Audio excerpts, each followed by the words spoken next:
Muy buenas tardes.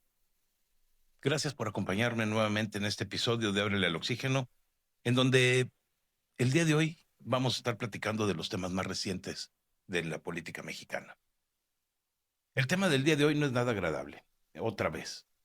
Otra vez el gobierno federal nos deja ver esta desconexión entre el poder y los ciudadanos. El gobierno de Claudia Sheinbaum le da muchísima importancia a la persecución de los críticos a su gobierno sobre la defensa de los mexicanos de a pie frente al crimen organizado. Mientras el Departamento de Justicia de los Estados Unidos y la DEA están anunciando una ofensiva sin precedentes en contra de la cúpula del cártel Jalisco Nueva Generación, ofreciendo más de 100 millones de dólares en recompensas y señalando directamente a Juan Carlos Valencia González, alias El Pelón, como el objetivo número uno después de asumir el liderazgo del grupo, el gobierno mexicano, encabezado por Claudia Sheinbaum, está mostrando una realidad sumamente inquietante para cualquier ciudadano que tenga dos dedos de frente.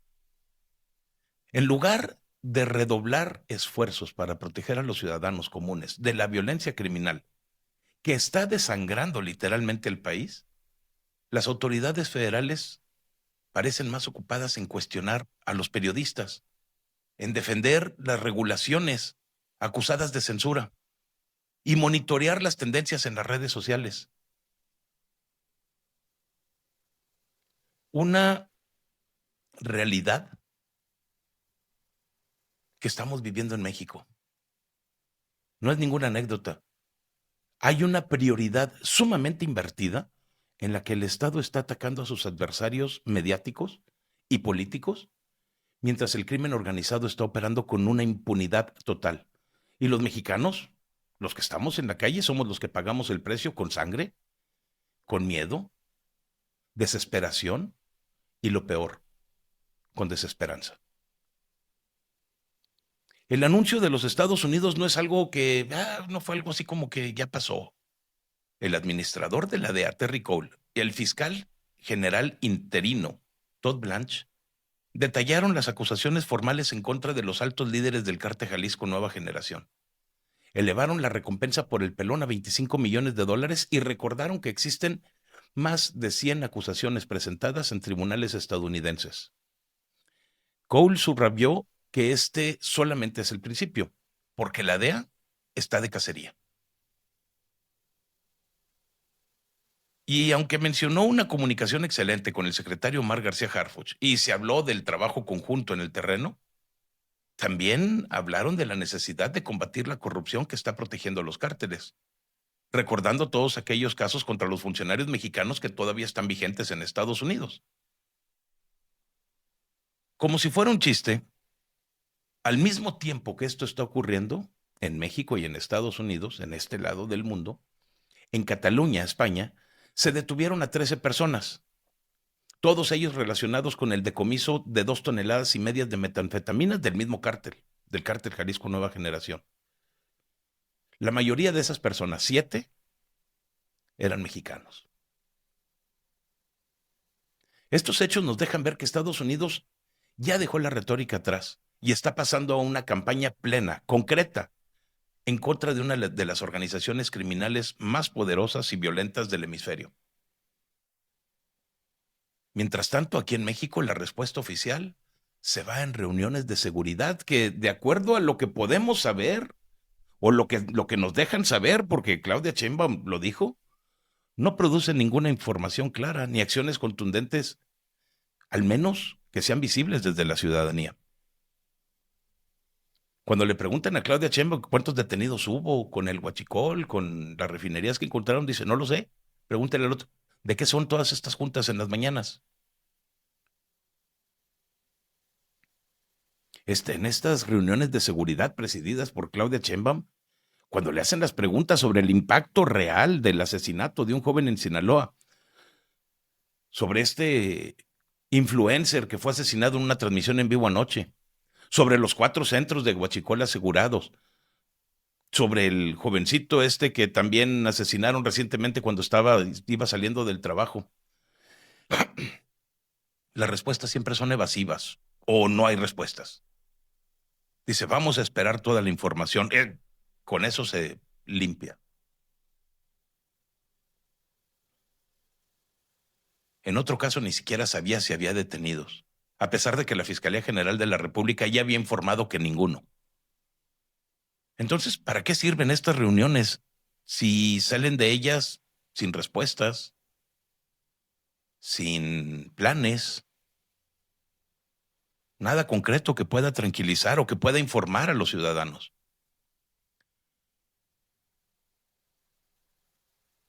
Más allá de la fotografía, del discurso, lo que estamos viendo es un gobierno que no está dominando los detalles operativos de la violencia, que está azotando a regiones enteras del país. Sinaloa, Guerrero, Michoacán, muchos otros estados siguen siendo escenarios de homicidios, desapariciones, control territorial de grupos criminales. Los ciudadanos de a pie, comerciantes, estudiantes, madres de familia, trabajadores informales, trabajadores formales, ninguno de ellos necesitamos discursos humanistas. Necesitamos que el Estado sepa qué es lo que está ocurriendo en las calles, que actúe en consecuencia para resolver esos problemas.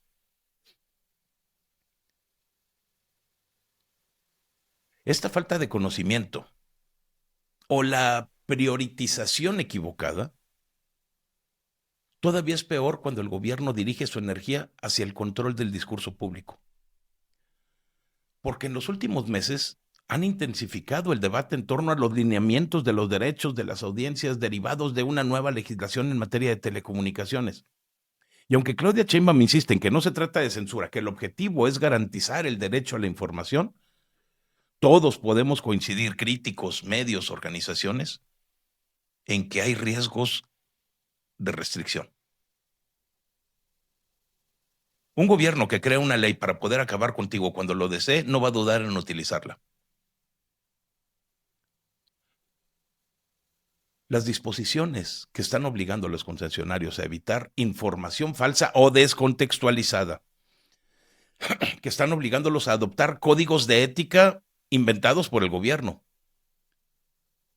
sumados a las posibles sanciones administrativas o monetarias, generan un temor de que se conviertan en herramientas de presión, de censura o de autocensura, que todavía es peor.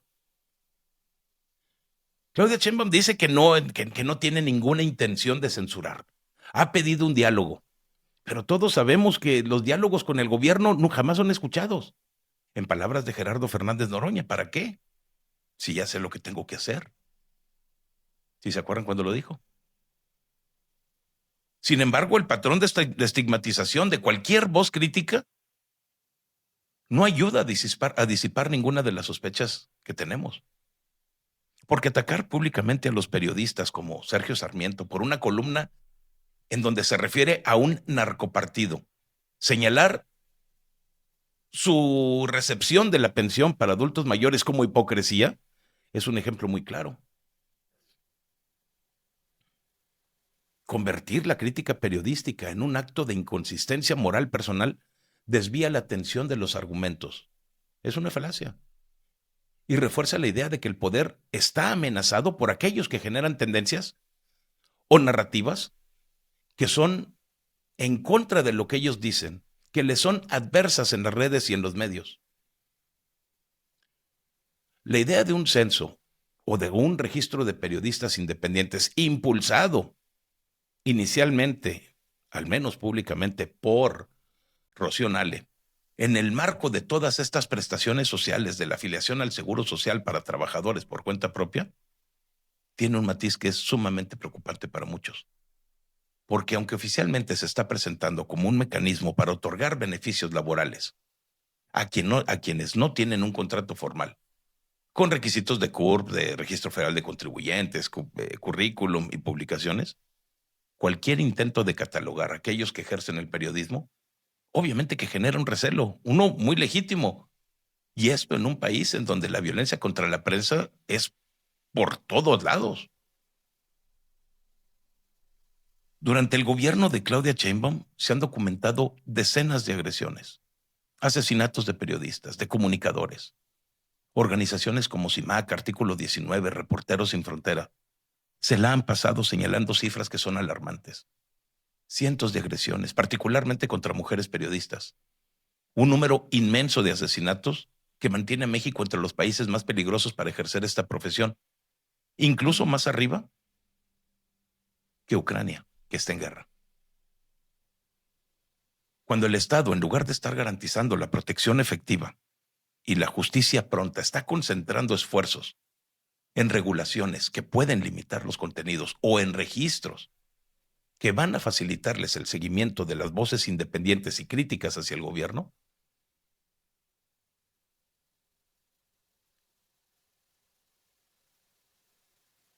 la percepción de un control gubernamental se fortalece.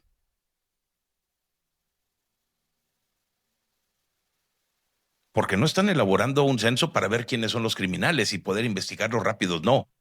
Están buscando que los ciudadanos normales, comunes y corrientes, los que no han hecho nada, se registren para poder criticarlos, mientras que el crimen organizado los dejamos de lado. Ellos, no, pues ellos, ¿para qué?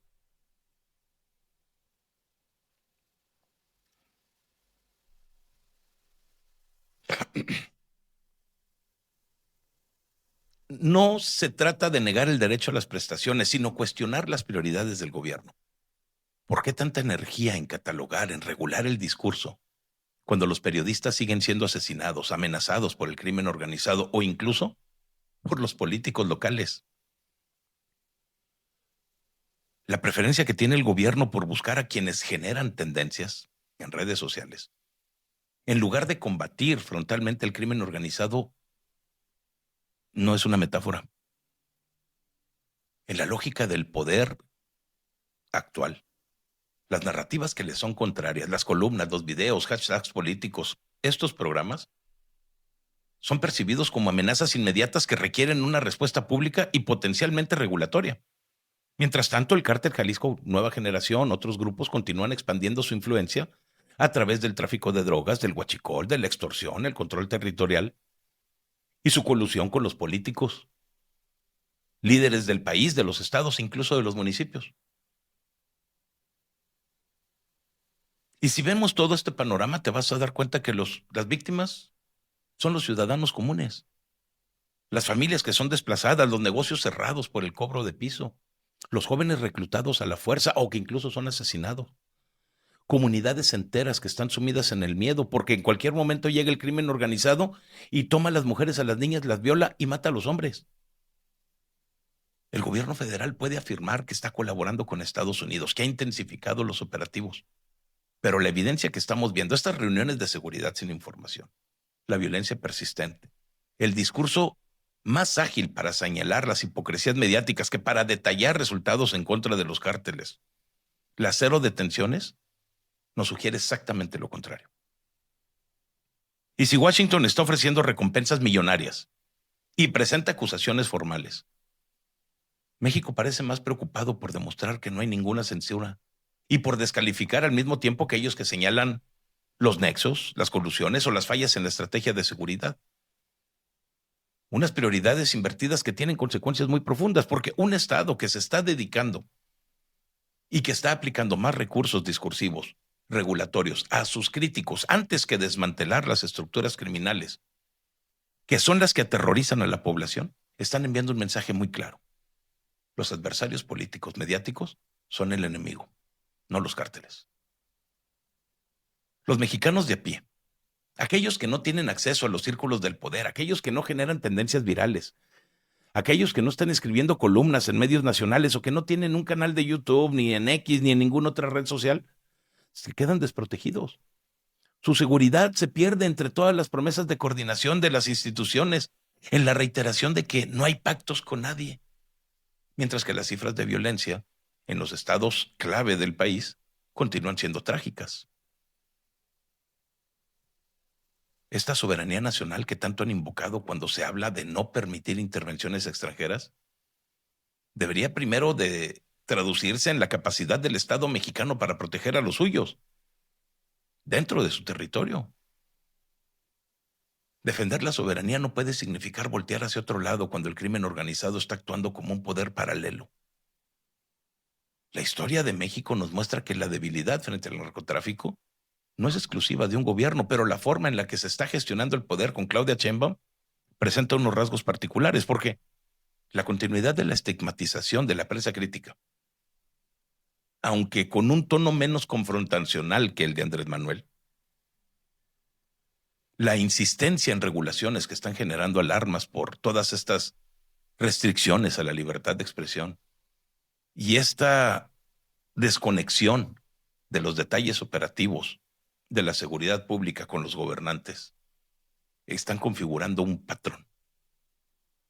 Estados Unidos está declarando abiertamente que está de cacería en contra del cártel Jalisco Nueva Generación.